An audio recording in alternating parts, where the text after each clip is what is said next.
Muy buenos Bonjour, días. bon après-midi, bonsoir pour vous tous, pour vous toutes. Mes chers frères et sœurs, pour toutes les personnes qui sont nouveaux, qui sont plus récentes, pour les personnes qui viennent pour la première fois aussi, je vous invite à vous tous, à vous toutes, par exemple à ceux qui viennent par la première fois, je vous invite à lire ce livre merveilleux, c'est la Bible. Je vous invite à lire la Bible et vous allez pouvoir commencer à explorer, à pouvoir chercher là-dedans une réponse à vos inquiétudes au sujet de Dieu. C'est un livre qui nous parle de Dieu et dans ce livre, nous trouvons beaucoup de manières dont Dieu se manifeste au monde et à l'humanité, à sa création. Nous trouvons beaucoup des expériences des personnes qui faisaient le bien et qui faisaient le mal, et c'était des commandements de notre Dieu, la manifestation de notre Saint-Esprit. Nous trouvons tout cela dans ce livre, et nous savons que Dieu existe parce que tout ce que ce livre raconte, nous l'avons vécu et nous le vivons dans notre vie spirituelle personnelle. Nous avons eu l'expérience de l'existence de Dieu lorsque nous ressentons dans notre vie, dans notre cœur, ce Dieu puissant. Et nous ressentons sa manifestation, même si nous ne le voyons pas physiquement, nous le ressentons, nous le vivons. Et en plus de cela, il se manifeste d'une manière extraordinaire. Aucun être humain est capable d'imiter tout cela. Qui pourrait inventer le songe? Qui pourrait inventer les visions? Ou qui pourrait les éviter? La prophétie, le changement de vie, la transformation, le souhait de faire le bien, de faire tout ce qui est bon, qui peut l'imiter, qui peut l'inventer dans le monde? Seulement notre Dieu, c'est le seul qui peut faire tout cela. Et c'est la raison pour laquelle que nous savons que Dieu vit et qu'il règne. Pour l'honneur, la gloire et la louange lui appartiennent et nous devons à lui et nous sommes ici devant sa présence pour lui servir de tout notre cœur, comme dans la cantique et dit lui servir de tout notre être. Vous pouvez vous asseoir, mes chers frères et sœurs, et Dieu vous bénisse aussi, tous les frères et sœurs qui sont ici avec moi. Et nous allons méditer, nous allons réfléchir au sujet de la parole de Dieu, de tous ces écrits qui sont anciens, et c'était des personnages qui se sont trouvés de la présence du Seigneur et ils ont servi le Seigneur et le Seigneur leur a donné son pouvoir et ils ont appris beaucoup de doctrines et Dieu s'est servi d'eux pour réaliser beaucoup de miracles et de signes.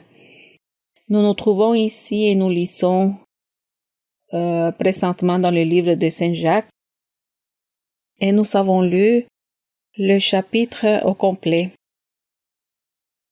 parce que dans chaque chapitre nous trouvons plusieurs sujets et nous méditons dans tous ces sujets. Il y a un sujet qui termine et dans le même chapitre il y a un autre sujet qui surgit et cela nous fait du bien d'apprendre et cela nous invite à continuer et nous sommes remplis d'enthousiasme et de motivation pour continuer à apprendre davantage du Très-Haut, du Tout-Puissant. Et ici dans Saint Jacques, nous allons lire maintenant le chapitre numéro 4. C'est très bien que les personnes plus récentes puissent acheter leur Bible. Vous puissiez acheter la Bible et si vous le souhaitez, vous pouvez acheter votre livre des cantiques pour pouvoir apprendre à chanter à notre Dieu. Il y a aussi les CD de la musique des hymnes et des cantiques. Vous pouvez les acheter pour pouvoir chanter à Dieu. Il y a beaucoup de personnes qui ont reçu beaucoup de soulagement, beaucoup de paix seulement en écoutant les hymnes et les cantiques parce qu'ils parlent de Dieu.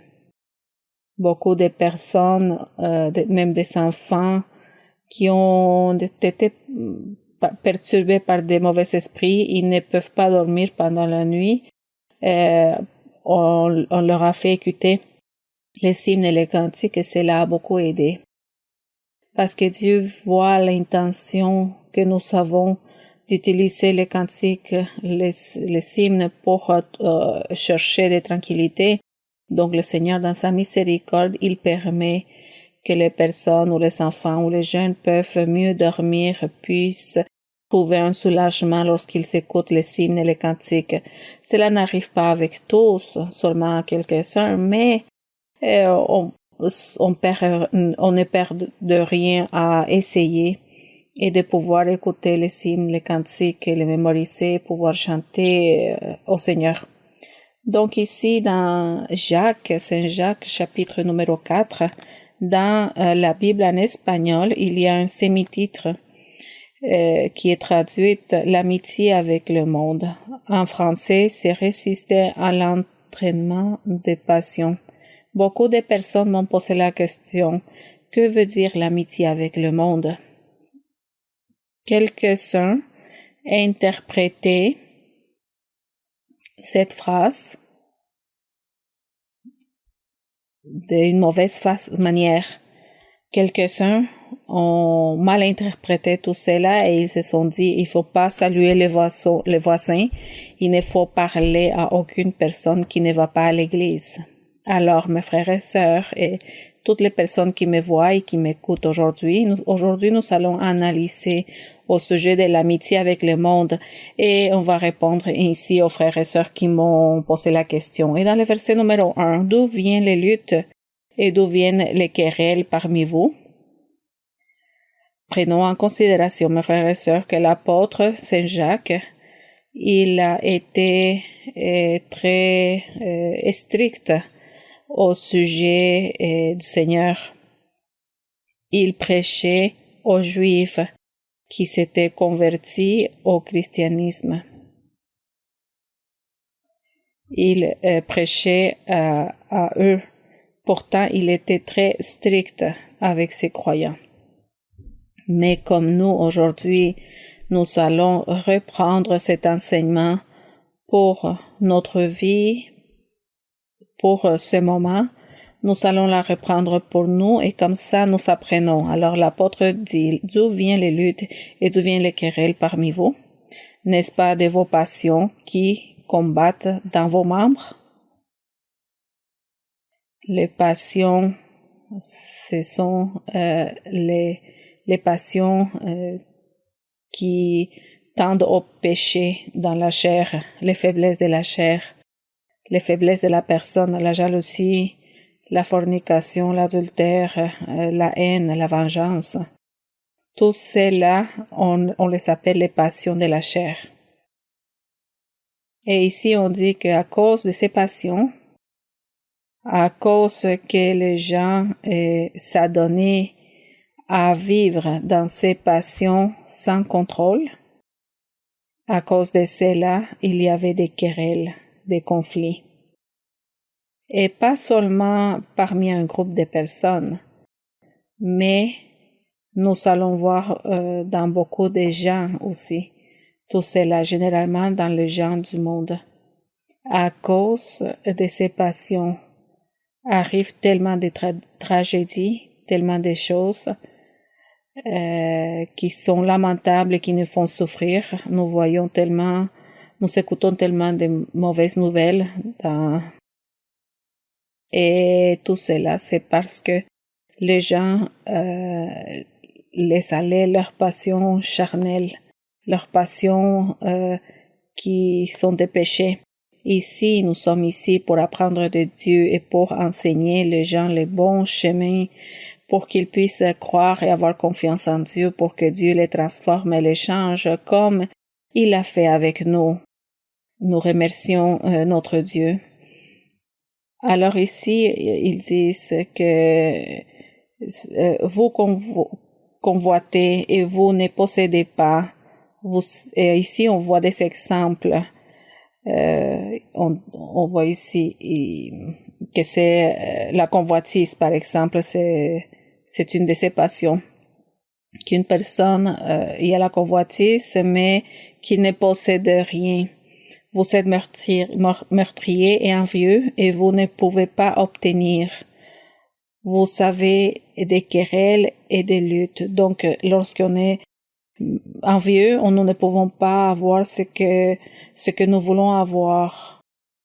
Et donc ici, on dit aussi que la personne va lutter et qu'ils ne peuvent pas posséder ce qu'ils souhaitent parce qu'ils ne savent pas demander. Dans le verset 3, vous demandez et vous ne recevez pas parce que vous demandez mal. Vous ne savez pas le faire, vous ne savez pas faire une demande en parlant des gens lorsque ils demandent à Dieu. Des gens qui demandent à Dieu et ils disent je suis chrétien, je crois en Dieu et je demande à Dieu qu'il puisse me concéder ceci ou cela. Et ils vont juste avoir ces souhaits parce que Dieu ne les écoute jamais. Parce que ces personnes ne marchent pas dans le bon chemin. Parce que ils n'ont pas entré dans le véritable bercail. Alors nous écoutons beaucoup de gens de différentes religions et ils disent clamer Dieu. Ils clament Dieu, ils demandent à Dieu, ils prient Dieu, ils réalisent leurs prières. Tous réalisent leurs réunions et ils se réunissent parce qu'ils veulent chercher Dieu, qu'ils veulent demander, ils veulent prier, mais ces personnes n'ont jamais une réponse de la part du Seigneur. Parce que je répète encore une fois, ils ne sont pas dans le bon chemin, ils ne se retrouvent pas dans le bercail. Le Seigneur Jésus-Christ disait que celui qui n'entre pas par la porte au bercail des brebis, alors c'est un voleur. Et cela est ainsi de ceux qui disent avoir une religion.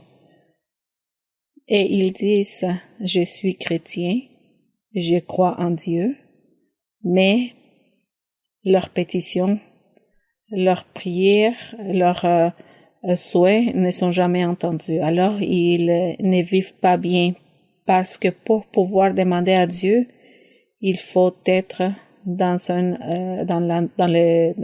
l'endroit qui est vrai et il faut savoir où est-ce qu'on marche, où est-ce qu'on est pour pouvoir être entendu par lui. Alors ici, on dit, vous demandez mal. Donc le verset 3, vous demandez et vous ne recevez pas parce que vous demandez mal dans le but de satisfaire vos passions. Donc c'était pour avoir ces passions mondaines où règne le péché. Ici, il parlait de ceux qui connaissaient la parole de Dieu. Il demandait et c'était pour leur propre passion. Et comme c'était pour leur propre passion, alors Dieu n'allait pas leur concéder cela. Ici, nous apprenons que quand nous réalisons une pétition au Seigneur et nous demandons quelque chose qui peut se justifier et nous en avons vraiment besoin et que tout cela soit bien utilisé aussi pour que ça soit utilisé d'une manière juste et bonne, pas pour le péché. Et ici, dans le verset numéro 4, adultère. Pourquoi il disait adultère que vous êtes? Parce qu'il détournait la doctrine du Seigneur. Il détournait ou altérait la parole du Seigneur, le chemin du Seigneur, c'est que le Seigneur Jésus-Christ avait laissé son évangile vrai. Il ne le pratique pas comme cela devait être.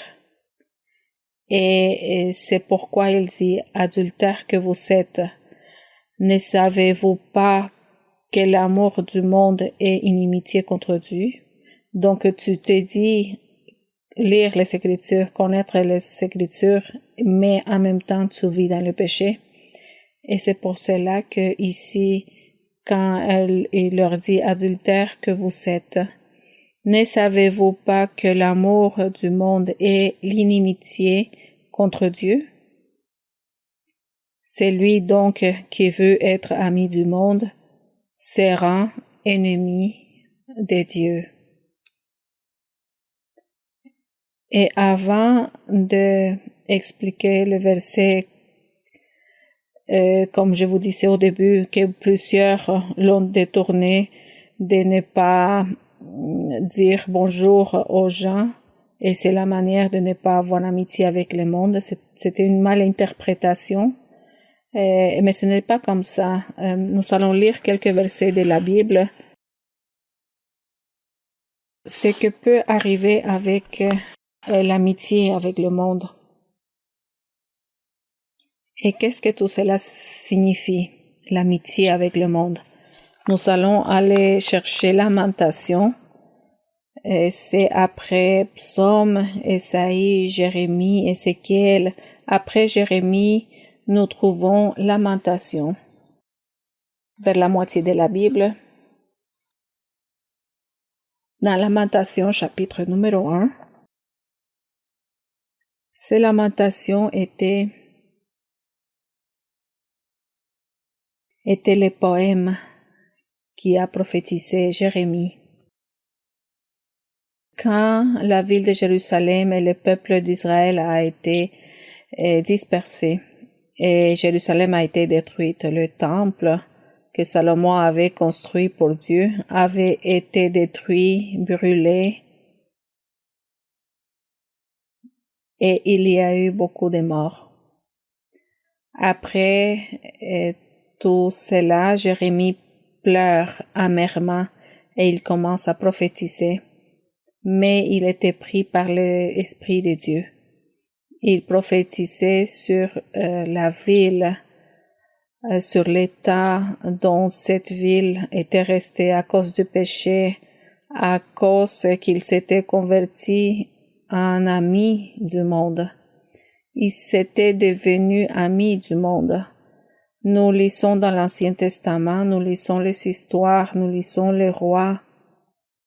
Et là, nous nous rendons compte comment Dieu, après de leur avoir donné les commandements, les enseignements, il a été rejeté par le peuple parce que le peuple n'a pas voulu suivre les paramètres que le Seigneur avait laissés lorsque le Seigneur leur avait dit « Je vous interdis de vous marier avec des femmes étrangères ». Il disait au peuple d'Israël « Je vous interdis d'aller prendre les habitudes et toutes les coutumes des étrangers. » Mais eux, ils n'ont pas obéi. Et ils sont devenus amis du monde. Et le monde à ce temps-là, c'était les étrangers, les nations étrangères. Et les habitants de Juda et de Jérusalem ont péché et ils se sont contaminés avec le monde à cause de l'amitié. Et dans le verset 1 de Lamentation 1, « En quoi elle est assise solitaire cette ville si peuplée ?» en parlant de Jérusalem. Comment elle est assise solitaire, cette ville si peuplée? Elle est semblable à une veuve grande entre les nations, souveraine parmi les États, et elle est réduite à la servitude. Avec une amertume, il pleurait dans la nuit. Tout cela, c'est une métaphore, c'était symbolique. Et donc, elle pleure durant la nuit. Donc, ce territoire était personnifié comme une femme veuve. Elle pleure durant la nuit et ses joues sont couvertes de larmes. De tous ceux qui l'aimaient, nul ne la console. Tous ses amis lui sont devenus infidèles. Ils sont devenus ses ennemis. Elle avait beaucoup d'amis étrangers. Et ses amis ses amis, ce sont ceux qui l'ont amené au péché. Et tous ont commencé à vivre dans l'idolâtrie et dans toutes sortes de péchés. Cette amitié, dans ces temps-là, le Seigneur a pu dire à ses habitants de Juda et de Jérusalem, il aurait pu dire, n'allez pas vous contaminer, n'allez pas avoir des amitiés avec le monde. Et le monde, c'était les villes étrangères, les pays étrangers. Et ce peuple a péché comme ça, et le Seigneur les a rejetés, il les a punis, et le Seigneur s'est éloigné d'eux. Alors, c'est ce qui est arrivé avec ce peuple.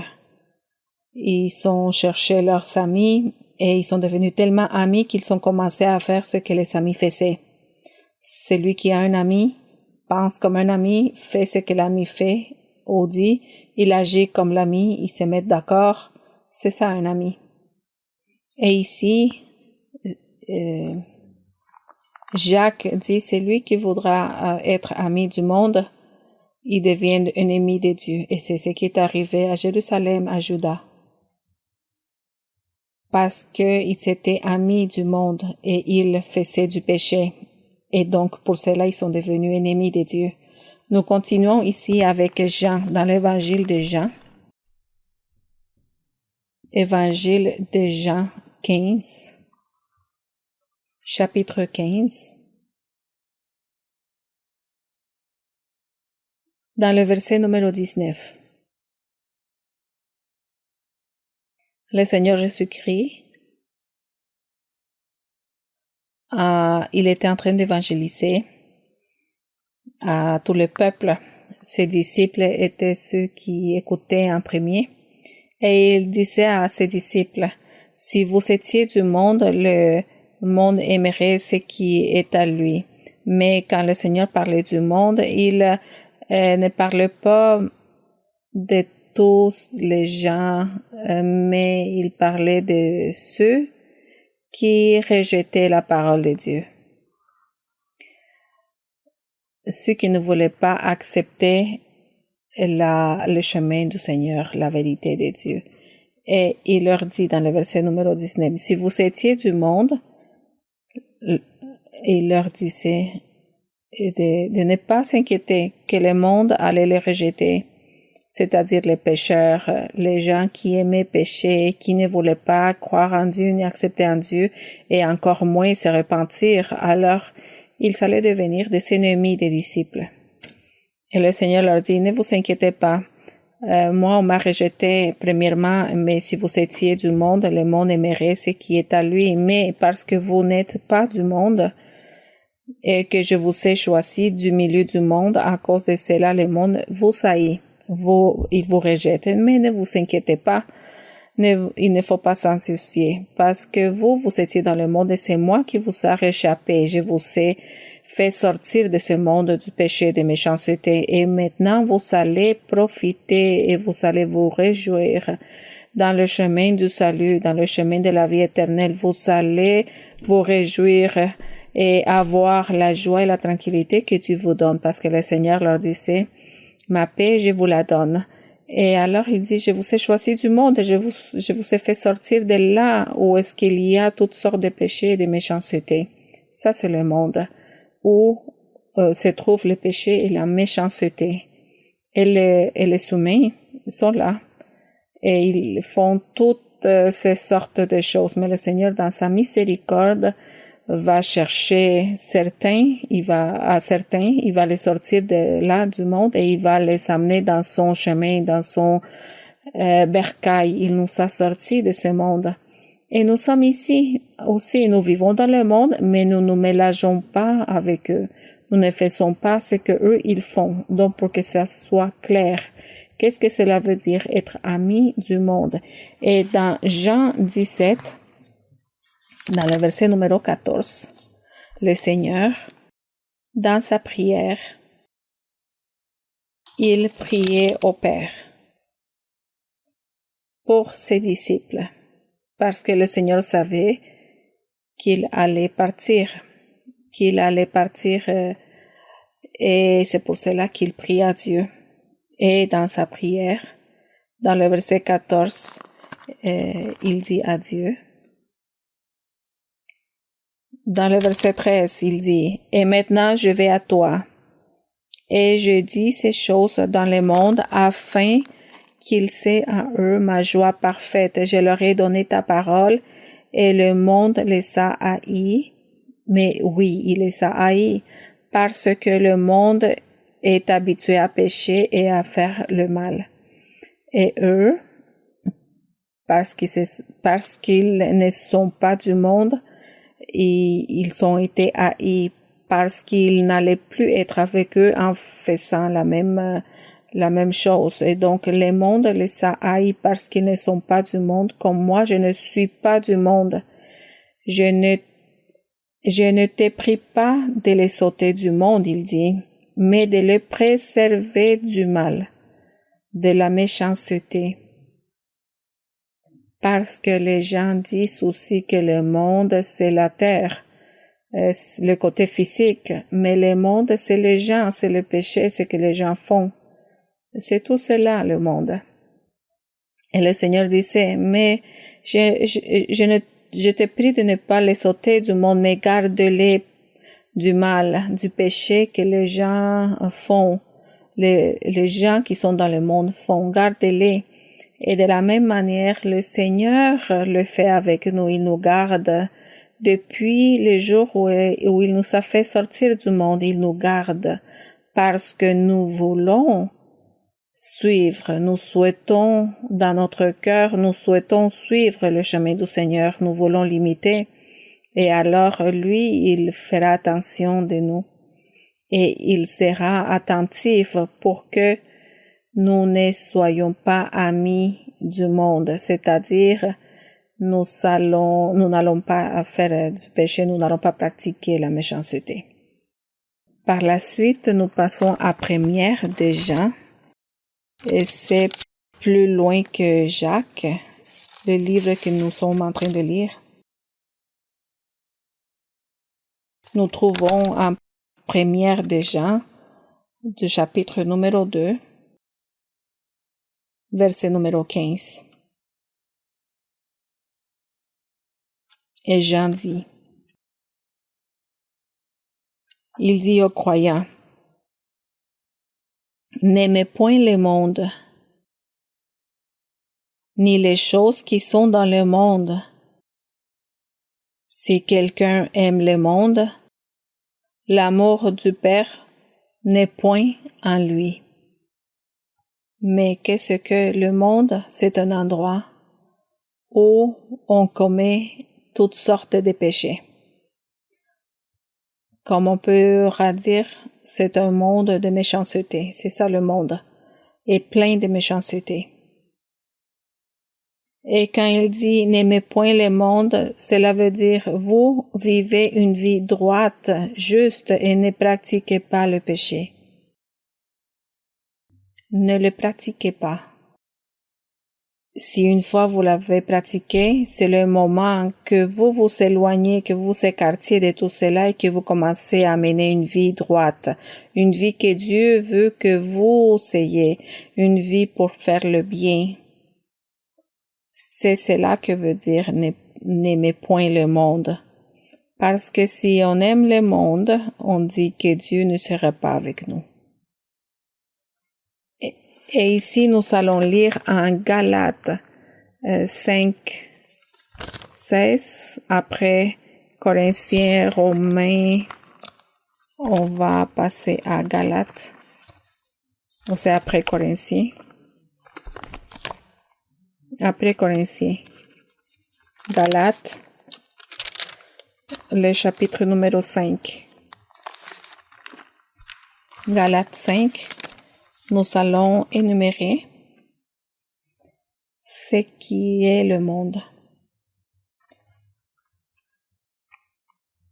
Et ici, dans le chapitre numéro 5, dans le verset numéro 16, nous allons lire ce qui est le monde. Et c'est ce qui suit. L'apôtre Paul dit, « Je dis donc, marchez selon l'esprit, c'est-à-dire Marchez dans le véritable chemin de l'évangile du Christ Jésus. Marchez dans le chemin droit, juste, en faisant le bien. Cela veut dire marcher dans l'esprit, selon l'esprit. Et vous n'accomplirez pas les désirs de la chair. Il ne faut pas satisfaire le désir de la chair parce que notre chair a cette tendance à faire le mal. Mais le Seigneur, dans sa miséricorde, a envoyé le Saint-Esprit pour nous aider à être forts et pour pouvoir dominer notre chair, pouvoir prendre la domination d'elle. Mais les gens qui n'appartiennent pas à l'assemblée, qui sont là dehors, ils sont seuls, ils se laissent dominer de la chair et ils commencent à faire et pratiquer le péché. Alors ici dans le verset 17, car la chair a des désirs contraires, c'est-à-dire de notre cœur physique matériel, et désirs contraires à ceux de l'esprit. Et l'esprit en a des contraires à ceux de la chair, du corps. Ils sont opposés entre eux, afin que vous ne fassiez point ce que vous voudriez. Alors, c'est un combat. Le Saint-Esprit d'un côté et de notre côté la faiblesse de la chair. Et alors nous prions et nous demandons à Dieu de nous aider. Aide-moi Seigneur, aide-moi de m'écarter de ce qui est mal. Aide-moi à m'écarter des tentations et pièges de l'ennemi. Et le Seigneur est là et il nous aide. Verset 18. Si vous êtes conduits par l'Esprit, vous n'êtes point sous la loi.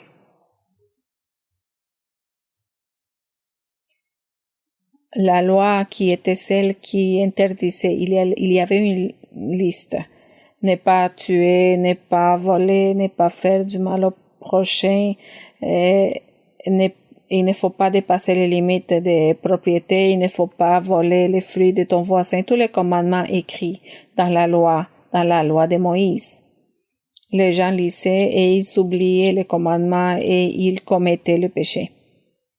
Mais aujourd'hui, nous sommes dans la loi de l'Esprit Saint et rien est écrit.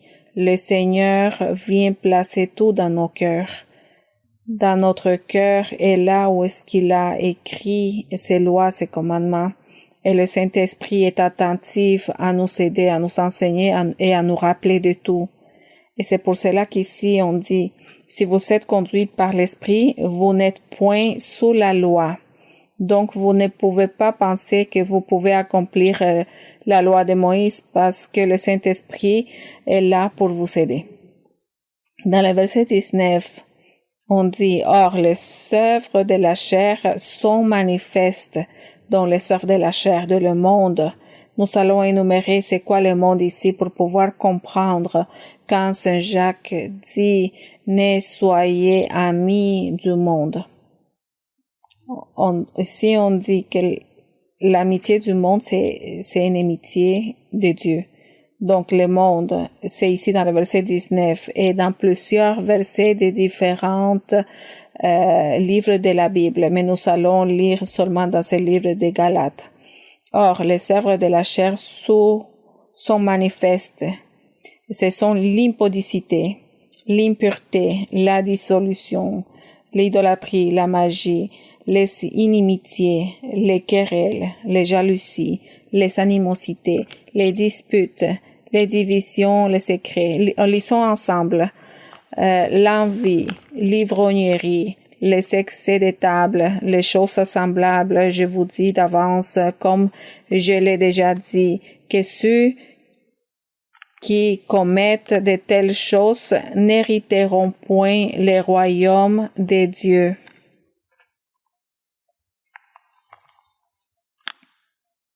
Et j'ajoute, et ceux qui pratiquent de telles choses, ce sont amis du monde. Et nous revenons à Saint Jacques 4. Ici, nous avons pu comprendre ici quand Saint Jacques, dans 4.4, il dit « Adultère que vous êtes, ne savez-vous pas que l'amour du monde est amitié contre Dieu ?» Maintenant, c'est clair, hein? C'est quoi le monde? Donc, l'amitié du monde, c'est une amitié contre Dieu. Celui donc qui veut être ami du monde se rend ennemi de Dieu. Tout celui qui voudra être ami des l'ivrognerie, des violations, des vols, c'est ennemi de Dieu. Et dans le verset 5, croyez-vous que l'Écriture parle en vain? C'est avec jalousie que Dieu chérit l'Esprit qu'il a fait habiter en nous. Il accorde au contraire une grâce plus excellente. C'est pourquoi l'Écriture dit, Dieu résiste aux orgueilleux, mais il fait grâce aux humbles. Nous avons déjà compris c'est quoi la signification de l'amitié avec le monde. Vous voyez que ce n'est pas juste de ne plus dire bonjour aux voisins ou de ne plus parler aux collègues de l'université, de l'école ou dans le travail, ou dans les avions, dans l'aéroport, dans les supermarchés, n'importe où. C'est correct de pouvoir saluer les gens avec respect, en souriant, de pouvoir dire est-ce que je peux t'aider en quelque chose sans même le connaître. Ça, ce n'est pas un péché. Les gens avaient mal interprété ce verset. Ils se sont trompés dans l'interprétation en disant qu'il fallait s'éloigner complètement. Parce que comme ce n'était pas dans l'assemblée, alors ne me regarde pas et je ne vous regarde pas et je ne vous regarde pas et on se dirige pas à la parole. Au contraire, il faut avoir une amitié avec les gens de là dehors pour pouvoir les conquérir, pour pouvoir leur permettre de venir à l'église, et nous allons le conquérir avec notre façon d'être, avec notre témoignage, avec notre exemple, avec une certaine affection, avec l'amabilité, la patience, un sourire, avec une bonne éducation. C'est comme ça que nous pouvons conquérir une personne et nous les invitons à pouvoir connaître la voie, le chemin de Dieu. C'est ce qu'il faut faire. Nous remercions le Seigneur parce que nous avons compris ce verset qui va nous aider dès maintenant. Et nous continuons ici dans le verset 7. Soumettez-vous donc à Dieu, résistez au diable et il fuira loin de vous. Approchez-vous à Dieu et il s'approchera de vous. On dit ici, pécheurs, nettoyez vos mains. C'est-à-dire, arrêtez de pécher, purifiez vos cœurs, hommes irrésolus. Et vous, les personnes qui sont plus ambivalents, donc il faut se décider. Ce sont les ambivalents. On dit ici, purifiez votre cœur, agissez avec sincérité. Sentez votre misère, soyez dans le deuil et dans les larmes, que votre rire s'échange en deuil et votre joie en tristesse. Humiliez-vous devant le Seigneur et il vous élèvera. Il faut être humble et sincère avec notre Dieu. Et nous allons continuer avec un autre sujet. Et l'autre sujet, c'est juger. On dit, ne parle point mal les uns des autres frères. Celui qui parle mal d'un frère ou qui juge son frère, c'est un autre sujet qu'on a trouvé ici. Or, si tu juges la loi, tu n'es pas observateur de la loi, mais tu en es juge. Donc ici, on dit un seul est législateur et juge. C'est celui qui peut sauver et perdre. Donc, c'est quoi juger? Juger, c'est accuser et condamner. C'est ce qui veut dire juger. Et ici, on parle et on dit qu'il ne faut pas condamner les gens, il ne faut pas murmurer, et il ne faut pas condamner les gens, et il ne faut pas condamner à la légère. Et non, donc on va lire qu'est-ce que le Seigneur nous enseigne sur ce sujet. Comment devons-nous agir pour que nous ne soyons pas en erreur sur la murmuration. Ce sujet de la murmuration est très grand, large, Mais nous allons quand même voir un petit peu. Nous allons aller voir dans Matthieu 7, du 1 au 5. Le Seigneur a toujours enseigné qu'il fallait juger avec justice. Le Seigneur a enseigné dans l'Ancien Testament qu'il fallait juger avec justice, être juste au moment de juger. Mais bien sûr, à ceux qui avaient le travail de le faire. Parce que dans l'Antiquité, les juges étaient là, les rois aussi. Il y avait un groupe de personnes qui avaient la tâche d'accuser, de condamner, de juger une personne lorsque la personne n'accomplissait pas la loi et le règlement. Mais le Seigneur disait, soyez justes, parce que le Seigneur s'est rendu compte qu'il y avait beaucoup d'injustice et beaucoup d'innocents ont été accusés et condamnés. Et le Seigneur ne veut pas ça. Le Seigneur Jésus dit que lui, notre Dieu, il est juste. Et lui, il le juge avec beaucoup de justice. Et pourtant, les êtres humains, ils devaient faire la même chose, juger avec justice. Nous avons dit en Matthieu 7, du 1 au 5, du verset 1 au 5. Rapidement, on lit, « Ne jugez point afin que vous ne soyez point jugés. Car on vous jugera du jugement dont vous jugez et l'on vous mesurera avec la mesure dont vous mesurez. » Le Seigneur enseignait cela. Pourquoi? Parce que au Seigneur Jésus, on l'accusait. On disait qu'il était menteur. On disait qu'il était dans la fraude. Il voulait faire la fraude. On disait qu'il détournait la doctrine, qu'il changeait la loi de Dieu par des fausses doctrines, qu'il mentait, qu'il disait qu'il était fils de Dieu et que cela c'était un mensonge et qu'il était un voleur. On disait que les amitiés qu'il avait c'était des gens qui étaient pécheurs et que c'était ami du Seigneur, et il était jugé, il a été amené à la croix, et c'était parce qu'on disait qu'il cherchait des motifs, faux motifs, et ici le Seigneur a enseigné et il disait, ne jugez pas pour ne pas être jugé. Et il dit, pourquoi vois-tu la paille, donc le défaut, le péché qui est dans l'œil de ton frère, et n'aperçois-tu pas la poutre qui est dans ton œil? Pourquoi tu ne te rends pas compte que tu juges ton frère ou à une autre personne et tu ne te rends pas compte que toi aussi tu commets le même péché ou la même erreur? Donc, fais attention à ta langue. On a déjà parlé au sujet de la langue. Prends garde de ta langue, de condamner à la légère. Ou comment peux-tu dire à ton frère, laisse-moi ôter une paille de ton œil, toi qui as une poutre dans le tien? Comment pourrons dire, va te repentir, tu fais ceci, cela, tu es pervers? Non. Premièrement, lui, il doit s'analyser à savoir s'il est une personne droite, sans péché, sans aucune faute, pour que de la même façon, il puisse juger l'autre, il puisse le condamner ou l'accuser.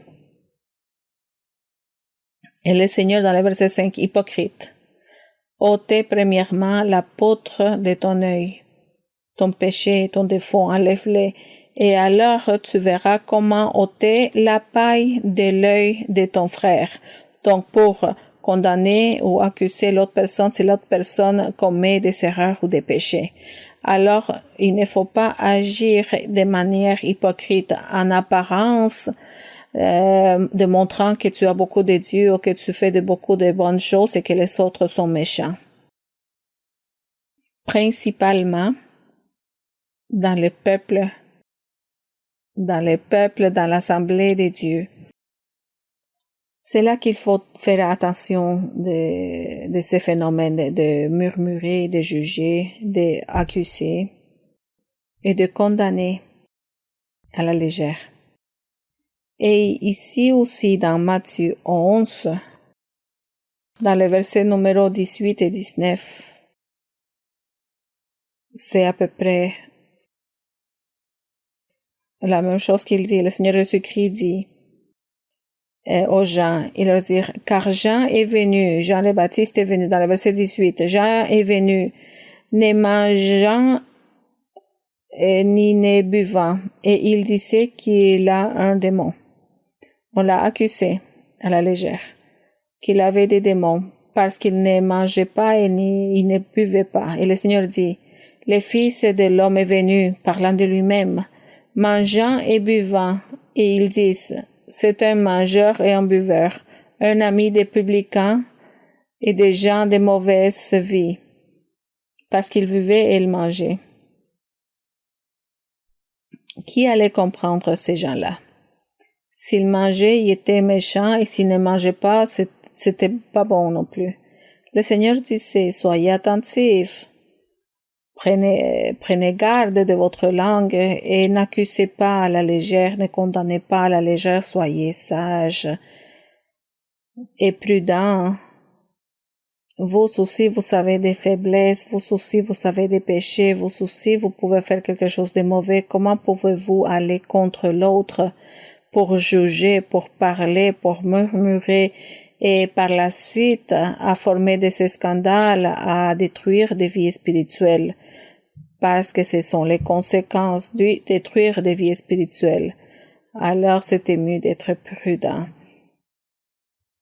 Ici, en Romains, nous allons voir qu'est-ce qu'il nous dit Romains au sujet des jugés.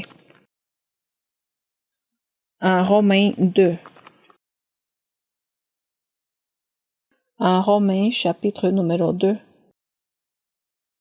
il y a un semi-titre dans le verset 1, les justes, mais il n'y a pas de sous-titre dans la version en française. Donc on dit que Dieu a été juste pour condamner et juger, et il nous enseigne de faire la même chose. C'est pour cela qu'on dit ici dans le verset 1, 2 et 3, on dit ici, étant rempli ici en reculant dans le chapitre numéro 1, si on lit à partir du verset numéro 19, on dit que tous les gens étaient injustes et ils commettaient toutes sortes de péchés à cause de leur injustice. Dans le verset numéro 29 du chapitre numéro 1, étant remplis de toute espèce d'injustice, de méchanceté, de cupidité, de malice, plein d'envie, de meurtres, de querelles, de ruses, de malignité, rapporteurs, médisants, impies, arrogants, hautains, fanfarons, ingénieux, au mal, rebelles à leurs parents, dépourvus d'intelligence, de loyauté, d'infection naturelle de miséricorde. On dit que ces gens commettaient toutes sortes de péchés.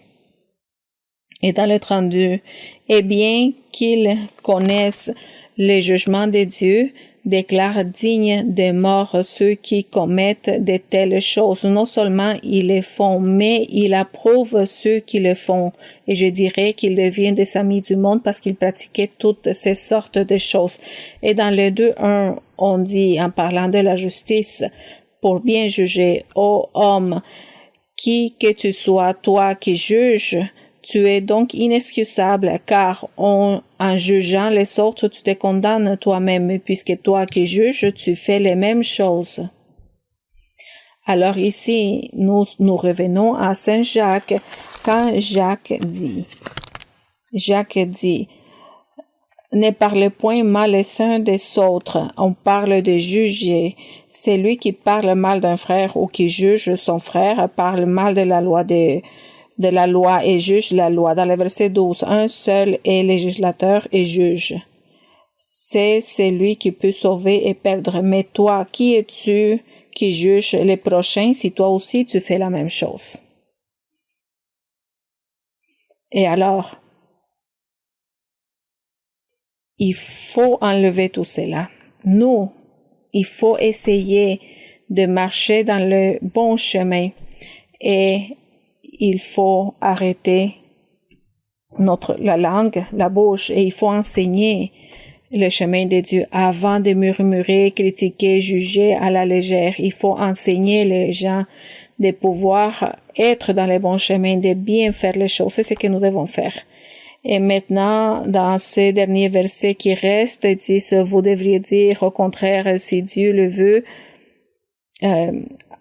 ici dans le 13, à vous maintenant, et qui dit aujourd'hui ou demain, nous irons dans telle ville, nous y passerons une année, nous trafiquerons et nous gagnerons. Vous qui ne savez pas ce qui arrivera demain, car qu'est-ce que votre vie? Vous êtes une vapeur qui paraît pour un peu de temps et qui ensuite disparaît. Vous devriez dire, au contraire, si Dieu le veut, nous vivrons et nous ferons ceci ou cela. Donc, si le Seigneur nous permet, si le Seigneur nous aide, nous allons pouvoir voyager ou non, ou faire ceci ou cela. Donc, ici, on nous enseigne que nous devons pas trop planifier dans notre vie. Dans 5 ans, je vais voyager dans tel endroit. Non, nous ne savons pas que va-t-il arriver d'ici 5 ans. Je serai vivante ou non, ou enfin. Mais si Dieu le veut, et c'est quelque chose que le Seigneur nous enseigne. Si le Seigneur me le permet, si lui il me le permet, j'irai, je voyagerai. Bon. Et le 15, si vous devriez dire au contraire, si Dieu le veut, nous vivrons et nous ferons ceci ou cela. Mais maintenant, vous vous glorifiez dans vos pensées orgueilleuses, ces choses mauvaises, que de se glorifier de la sorte. Celui donc qui sait faire ce qui est bien et qui ne le fait pas commet un péché.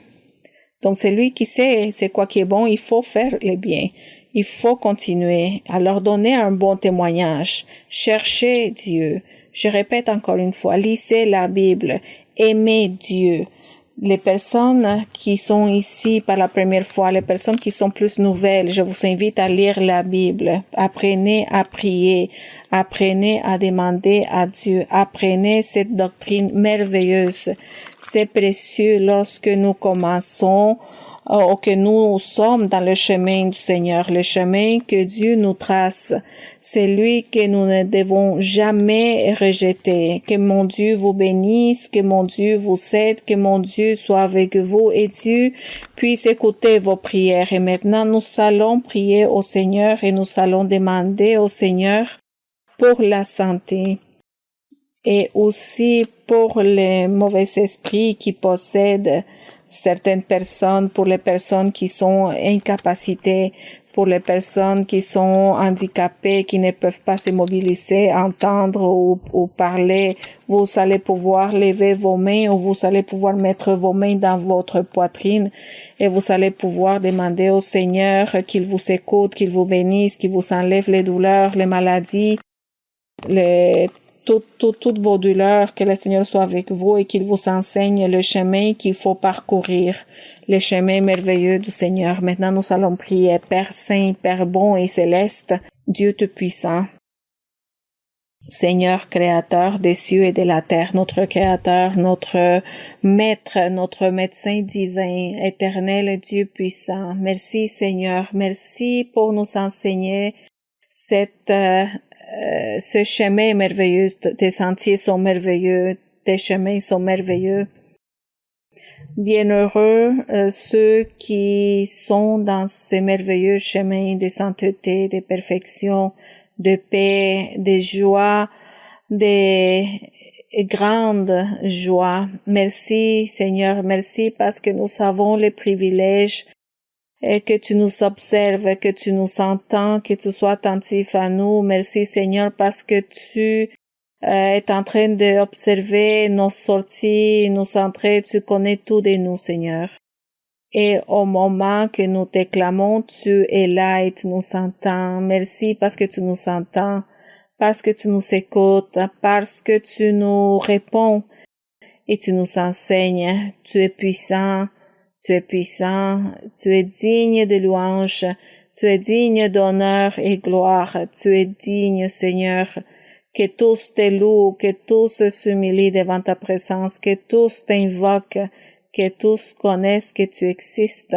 Merci, Père Céleste, au nom glorieux de Jésus-Christ, ton Fils bien-aimé, je te demande que tu étends ta main guérissante sur toutes les personnes malades. Il y en a beaucoup qui souffrent de différentes maladies et tu le sais et ils t'ont clamé, ils t'ont demandé pour que tu fasses un miracle dans leur vie, dans leur corps et que tu les guérisses et que tu enlèves les douleurs et que tu les libères à toutes ces personnes jeunes, plus anciens, ceux qui sont attachés, liés, enchaînés avec des sorcelleries, des enchantements, des mauvais esprits.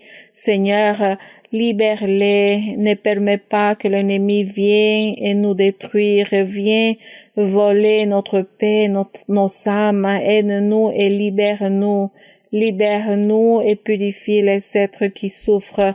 Merci, Père Saint, au nom glorieux de Christ Jésus. Béni et loué ton nom pour toujours. Serviré a ti, Señor, donde tú me indicarás, trabajando con alegría, como tú me mandarás, donde hay un alma triste, en pecado y dolor. Te sigo, Cristo, a rescatarla, sirviéndote con fervor. Serviré a ti, Señor, donde tú me indicarás, trabajando con alegría, como tú me mandarás, donde hay un alma triste, en pecado y dolor. Te sigo, Cristo, a rescatarla, sirviéndote con fervor. Merci à notre Dieu. Que le Seigneur vous bénisse, vous tous, vous toutes. Merci beaucoup, je vous aime de tout mon cœur. Je vous prends tous dans mes bras pour les enfants des bisous. Que Dieu vous bénisse et à bientôt. Merci mes frères et sœurs.